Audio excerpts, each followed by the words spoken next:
नमस्कार दोस्तों, मैं doctor Monika Sachdeva, medical director Pravi hospital, आपका इस वीडियो में स्वागत करती हूँ। अब डॉक्टर से हम मिल लिए और डॉक्टर ने बताया कि आपको IVF के लिए जाना पड़ेगा अगर आपको संतान सुख की प्राप्ति चाहिए तो। कुछ मेडिकल रीजंस है, मे बी पेशेंट के साथ या उसके हस्बैंड के साथ, और उसे IVF की तैयारी करनी है। अब IVF की तैयारी कैसे होगी? IVF की साइकिल जो मेन टाइम होता है वो 10, 15, 20 दिन के अंदर संपन्न हो जाता है। लेकिन एक IVF साइकिल के जाने से पहले 4-5 महत्वपूर्ण तैयारियां होती हैं। तैयारी डॉक्टर और क्लिनिक के लेवल पे होती है, तैयारी पेशेंट के लेवल पे होती है और तैयारी पेशेंट की फैमिली के लेवल पे होती है। तो आज मैं एक तीनों महत्वपूर्ण तैयारियों के बारे में बताऊंगी। सबसे पहले आते हैं डॉक्टर और सेंटर के लेवल पे क्या तैयारी होती है। एक पेशेंट की और उसके हस्बैंड की IVF साइकिल से पहले डिटेल में मेडिकल काउंसलिंग होती है, साइकोलॉजिकल काउंसलिंग होती है और फाइनेंशियल काउंसलिंग होती है। अब ये मेडिकल काउंसलिंग क्या है? मेडिकल काउंसलिंग में हम जो पेशेंट है उसके फिजिकल स्टैटिस्टिक्स पे, उसकी मेडिकल प्रॉब्लम पे, सब पे गौर किया जाता है। अगर उसे थायराइड की प्रॉब्लम है, उसका थायराइड कंट्रोल में ला करके IVF स्टार्ट करना होता है। अगर उसे डायबिटीज की प्रॉब्लम है तो शुगर कंट्रोल में ला करके स्टार्ट करना होता है। अगर उसे हाइपरटेंशन की प्रॉब्लम है तो ब्लड प्रेशर कंट्रोल करके स्टार्ट करना होता है। अगर उसके वेजाइना में, सर्विक्स में, यूट्रस में कोई इन्फेक्शन है तो एंटीबायोटिक्स दे करके इन्फेक्शन फ्री करके IVF साइकिल स्टार्ट करना होता है। अगर उसका वेट बहुत ज्यादा है या कम है तो हमें एक करेक्ट BMI में जितना हो सके ला के कोशिश करके स्टार्ट करना होता है। सेम चीजें हस्बैंड के लिए अप्लाई करती हैं। अगर हस्बैंड किसी चीज का एडिक्शन करते हैं और उसका असर उसके स्पर्म काउंट पे हो रहा है तो एडिक्शन जितना हो सके कर्टेल हो जाए, कम हो जाए, उसके बाद स्टार्ट होता है IVF साइकिल। हस्बैंड का भी वेट कंट्रोल करके IVF साइकिल स्टार्ट करने से बेटर स्पर्म क्वालिटी मिलती है। हस्बैंड को थायराइड, शुगर की प्रॉब्लम है तो भी कंट्रोल करना है। और हस्बैंड और वाइफ के आपस की ट्यूनिंग, आपस की अंडरस्टैंडिंग को भी डॉक्टर को समझना पड़ता है।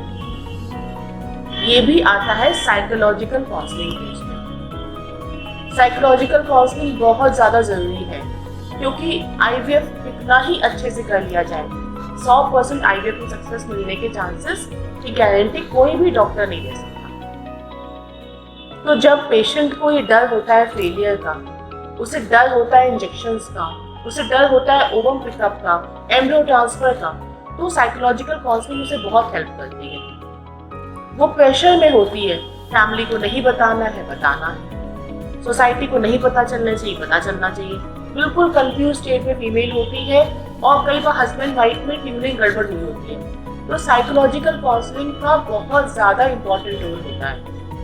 तभी IVF साइकिल्स पैचेस में करने से अच्छा इंडिविजुअलाइज जब होती है तो रिजल्ट के चांसेस बेटर होते हैं, क्योंकि डॉक्टर पेशेंट रिलेशनशिप स्ट्रॉन्ग होएगा तो रिजल्ट के चांसेस ज्यादा होंगे।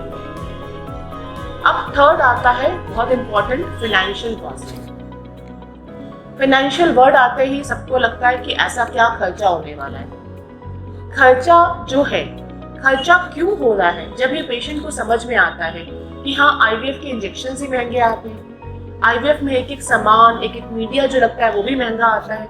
जब पेशेंट को समझ में आ जाता है तो वो फाइनेंशियल काउंसलिंग से उसको काफी हेल्प मिलती है। उसे समझ में आता है कि भाई ये जो महंगाई है, ये जो खर्चा है, ये क्यों हो रहा है, क्यों मेरे से इतने पैसे लिए जा रहे हैं। फाइनेंशियल काउंसलिंग का भी बहुत इंपॉर्टेंट रोल है ताकि बाद में कोई डाउट्स और कोई क्वेरीज ना रहे। तो ये तो हो गया एक IVF सेंटर का रोल।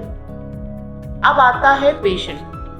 पेशेंट को नियमित रूप में उसकी मेंस्ट्रुअल साइकिल के हिसाब से बुलाया जाता है। उसे कुछ डाइटरी एडवाइस दी जाती है, डाइट में ये रखना है, एक्सरसाइज करना है, वेट लूज करना है, कैसे अपने आप को बिजी रखना है, पॉजिटिव रखना है। पेशेंट को उन चीज़ों का ध्यान देना चाहिए। सेम उसके हस्बैंड का, because it is a team work. अगर हस्बैंड उतना ही टाइम और अंडरस्टैंडिंग देगा अपनी वाइफ को तो IVF की सक्सेस के चांसेस ज़्यादा होते हैं। सेम आता है फैमिली के लिए। हो सकता है आपकी लाइफ फैमिली में पहला कोई ऐसा कपल हो जिसको IVF के लिए जाना पड़ता, तो उसका हवा नहीं होना चाहिए फैमिली में। जैसे कोई और मेडिकल डिसऑर्डर होता है जिसका इलाज होता है, मे बी कोई कैंसर हो गया, डायबिटीज हो गई, हार्ट की प्रॉब्लम हो गई, किडनी की प्रॉब्लम हो गई, वैसे ही हमें IVF को लेना चाहिए।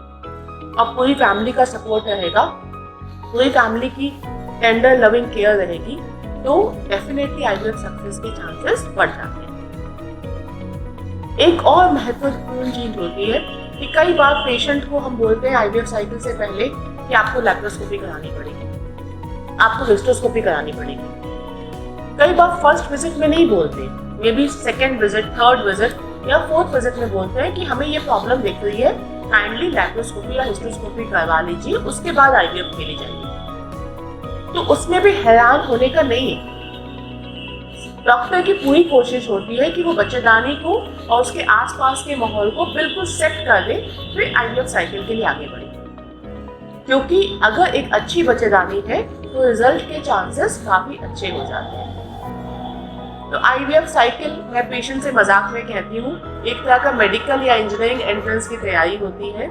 इस तैयारी को पूरी निष्ठा से करना होता है। मेडिकल और इंजीनियरिंग तो एक कैंडिडेट करता है, यहाँ पे husband, wife, IVF specialist, embryologist और IVF सेंटर का साइकोलॉजिकल काउंसलर, ये 5 लोग बहुत ज़रूरी होते हैं उनकी साइकिल को सक्सेसफुल बनाने में। तो ऑल द बेस्ट दोस्तों, IVF से घबराने का नहीं है, और IVF को अगर तैयारी से करेंगे तो रिजल्ट के चांसेस अच्छे रहेंगे। नमस्कार।